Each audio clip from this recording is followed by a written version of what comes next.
The worst thing a skeptic can do right now is accidentally prove astrology works without realizing they're already using the same mechanic. Tappin', tappin', it's your time. Everybody arguing about sidereal versus tropical. Everybody debating, is tarot real?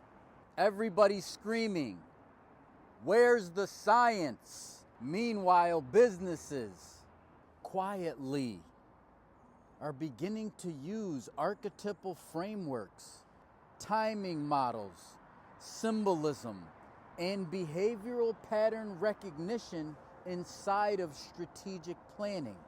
And here's the part that should make the skeptic uncomfortable, because they already believe in the mechanic.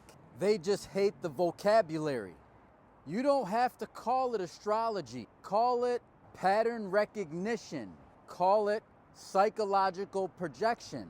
Call it consumer archetyping. Call it behavioral forecasting. But don't pretend the moment someone says Mars or Saturn that suddenly pattern recognition stops existing. Because let me get this straight. You'll let a CEO say, our company is in a rebuilding season. You'll let a therapist say, you're entering a new developmental stage. You'll let marketers say, we're targeting your customer avatar archetype. But if an astrologer says Saturn is restructuring your life, now everybody want to grab a white lab coat? Where's mine? Stop it. Stop it.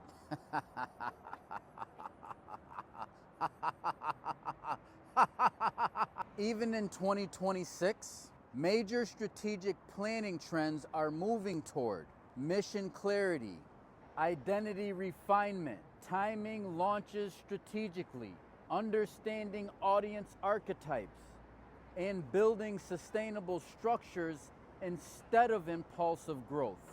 And astrologers have been talking about that exact mechanic for centuries. Tarot readers? Same thing. A good tarot reader isn't predicting lottery numbers. They're helping someone see blind spots, recognize patterns, reflect on choices, and assess probability pathways. That is strategy. That is consultation. That is reflective awareness. Now I know what some of y'all are thinking. Victor, businesses using archetypes doesn't prove astrology. Correct. Ding, ding, ding. Where's my bell? But it does prove something deeper. Human beings naturally organize reality through symbolic systems. That's undeniable. The only question left is, how far does that mechanism go? And most critics never test it. They critique it from outside the laboratory.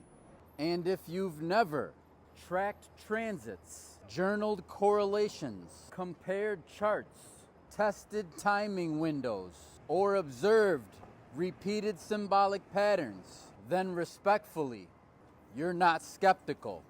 You're uninformed. There's a difference. So whether you're sidereal, tropical, or completely skeptical, maybe the real question isn't, does symbolism work? Maybe the question is, why are structured systems all over the world arriving at similar symbolic conclusions? And if you're wise, you'll at least investigate before dismissing. Don't just think it. Scribe your gold.